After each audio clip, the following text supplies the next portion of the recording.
NPR's Michele Norris started what she calls the Race Card Project in 2010 to help foster a candid dialogue about race among ordinary Americans. 4 years later, its website has received more than 60,000 contributions. I invited people to share their thoughts on race or cultural identity, but the rules were you got one sentence, and that sentence could only have 6 words. People were really candid.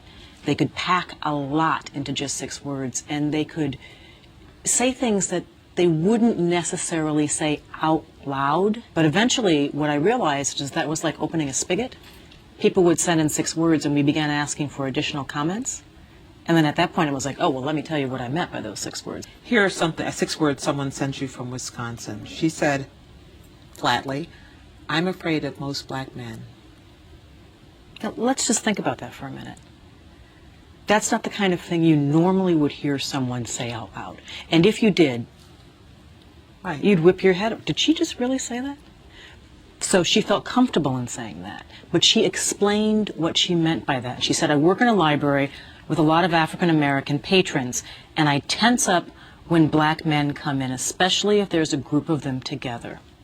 It's important to say that this is a white woman, and the next one I'm going to read is also a white woman, an older white woman from Minnesota. She has a different flip on this question of how you deal with fear. She said, "I smile at young black men." She said, I know that in my not very diverse community, they have to feel judged, feared, and scrutinized by a lot of people who look just like me. They are invariably friendly and pleasant in return. Bless their hearts. Let's read what another person said to you. This man is from Houston, and he wrote, "Lights flipped, pull over, relax, brother." He purchased a red Corvette in the 1990s, despite his mother's advice not to do this. She understood that if he was driving around Houston in this red Corvette, he was going to draw attention to himself.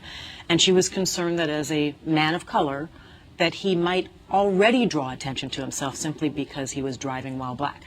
He did get pulled over, his son was with him, and in that moment he had to talk with his son. If you find yourself in this position, keep your hands where you can see them. Always refer to someone as sir.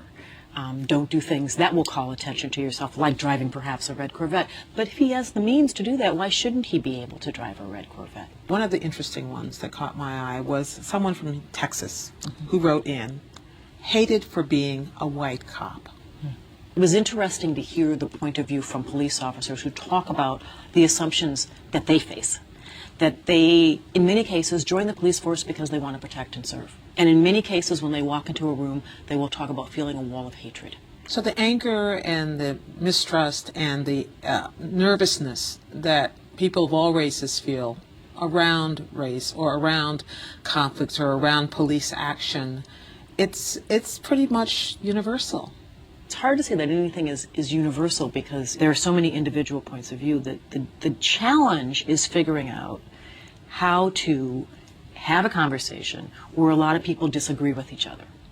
And when there's so many difficult emotions attached to it, guilt and anger and fear and mistrust and shame, and but you know, there's also some other stuff in there. Hope, a sense of reaching towards something better, and maybe that's what will keep people at the table eventually, but that's the challenge. In Ferguson, that's the challenge.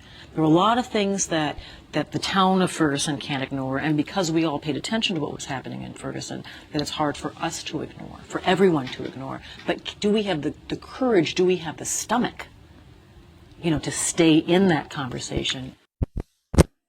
This video raises questions, and I need for you to be extremely honest in the comments when answering them. And just so you know, I have 3 questions. Number 1, before this video, have you ever heard the name Michele Norris? Number 2, who would you like for me to do a video on next? And number 3, what are your thoughts about this video? Please share them in the comments. Now, please be honest when answering these questions.